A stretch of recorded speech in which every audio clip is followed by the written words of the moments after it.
Polycystic जो ovaries होती हैं उनमें अंडे तो फीमेल्स के पास बहुत ज़्यादा होते हैं, बल्कि नॉर्मल पेशेंट से भी ज़्यादा होते हैं। अस्सलाम वालेकुम जी, this is doctor Sana Nazir, consultant gynaecologist, obstetrician and fertility specialist. उम्मीद है आप सब खैरियत से होंगे। आज की इस वीडियो में मैं डिस्कस करना चाहूँगी कि पॉलीसिस्टिक ओवरीज के पेशेंट की अंडे की क्वालिटी क्यों ख़राब होती है और उसका क्या इलाज है। हमने प्रीवियस वीडियोस में डिटेल में डिस्कस किया कि पीसीओ क्या होता है, उनके सिम्टम्स क्या हैं और उनका ट्रीटमेंट क्या है। तो आज हम जो डिस्कस करने जा रहे हैं, ये हमें पता है पॉलीसिस्टिक जो ओवरीज होती हैं उनमें अंडे तो फीमेल्स के पास बहुत ज़्यादा होते हैं, बल्कि नॉर्मल पेशेंट से भी ज़्यादा होते हैं। अब उनमें क्या प्रॉब्लम है कि उनकी क्वालिटी क्यों ख़राब होती है, हम वो डिस्कस करने लगे हैं। नंबर 1 जो फैक्टर होता है वो होती है हार्मोनल इम्बैलेंस।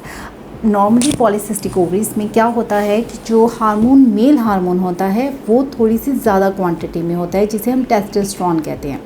टेस्टोस्टेरोन के ज़्यादा होने की वजह से क्या होता है कि जो एग है, जो कि फॉलिकल डेवलपमेंट होती है, वो एक ऐसे इन्वायरमेंट में होती है जो कि एक मेल हार्मोन जिस इन्वायरमेंट में ज़्यादा है, उसका इफ़ेक्ट क्या आता है कि जो एग हैं वो मैच्योर नहीं हो पाते, वो इमैच्योर रह जाते हैं। अब वो जब इमैच्योर रहते हैं तो पहली बात तो ये है कि वो एग रिलीज़ ही नहीं हो पाता ताकि वो स्पर्म से मिल सके, और जिसकी वजह से बेबी नहीं होता। लेकिन अगर वो रिलीज़ हो भी जाएं तो वो इमैच्योर सेल्स, जब एग जो होते हैं, जब वो स्पर्म से मिलते हैं तो फर्टिलाइज़ नहीं हो पाते, और अगर फर्टिलाइज़ हो भी जाएं तो गुड क्वालिटी के एम्ब्रियो नहीं बना सकते। तो ये एक फैक्टर है, क्या, हार्मोनल का इम्बैलेंस होना। सेकंड फैक्टर क्या है जिसकी वजह से एग की क्वालिटी ख़राब हो सकती है, वो है इंसुलिन रेजिस्टेंस का डेवलप होना बॉडी में।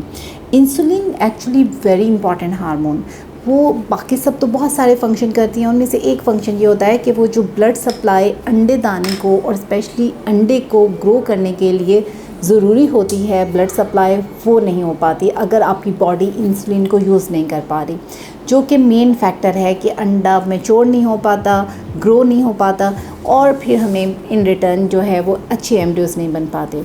इसके अलावा थर्ड रीज़न होती है कि बॉडी में जब पीसीओ के पेशेंट में देखा गया है एक लो ग्रेड इन्फ्लेमेशन चल रही होती है। अगर किसी भी बॉडी में इन्फ्लेमेशन हो तो वहाँ पर इन्फ्लेमेटरी सेल्स होते हैं जो कि मेजर रोल प्ले करते हैं कि वो एग को स्पर्म से मिलने नहीं देते, और ये स्पेशली जो एग के साइड पे ऑल अराउंड जो सेल्स होते हैं उनमें एक ऑक्सीडेटिव स्ट्रेस पैदा होता है, जो कि सिग्नलिंग, यानी कि एक एग है, एक स्पर्म है, उनको जो यूनाइट होना है उस पे अफेक्ट करते हैं, और जिसकी वजह से फर्टिलाइजेशन नहीं हो पाती। तो ये 3 रीज़न्स हैं जिसका, जो कि एट द एंड हमें एग की क्वालिटी पीसीओ के पेशेंट में इतनी अच्छी नहीं मिलती। लेकिन यहाँ मैं ये भी कहना चाहूँगी, हर पीसीओ की में ये नहीं होता कि एग की क्वालिटी अच्छी नहीं है। सिंपल पीसीओज होते हैं जिनमें एग की क्वालिटी भी इम्प्रूव होती है, जस्ट हम कुछ मेडिसिन दे के एग हम मैच्योर भी कर लेते हैं। लेकिन कहीं कहीं पीसीओ बहुत डिफ़िकल्ट टाइप होती है, जिसमें स्पेशली अगर आप पेशेंट हैं, उन्हें पीरियड्स नहीं आ रहे, या फिर आ रहे हैं तो बहुत लॉन्ग अरसे के बाद, या जस्ट दवाइयाँ लेने से आते हैं, वो एक डिफ़िकल्ट पीसीओ है जिसमें हम एक्सपेक्ट करते हैं कि एग की क्वालिटी अफेक्ट हो रही होगी।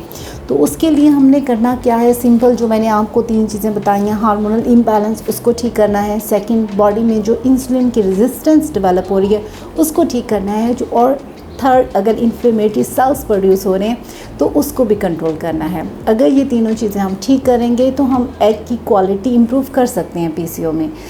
तो ये थी एक छोटा सा मैसेज आप सबके लिए। अगर कोई भी क्वेश्चन हो और कोई भी आपने किसी भी कपल ने अपॉइंटमेंट लेनी है तो आप नीचे दिए हुए नंबर पे कांटेक्ट कर सकते हैं। इसी तरीके से आप ऑलरेडी जो है उनके प्लेटफॉर्म से भी मेरी अपॉइंटमेंट बुक कर सकते हैं। Thank you.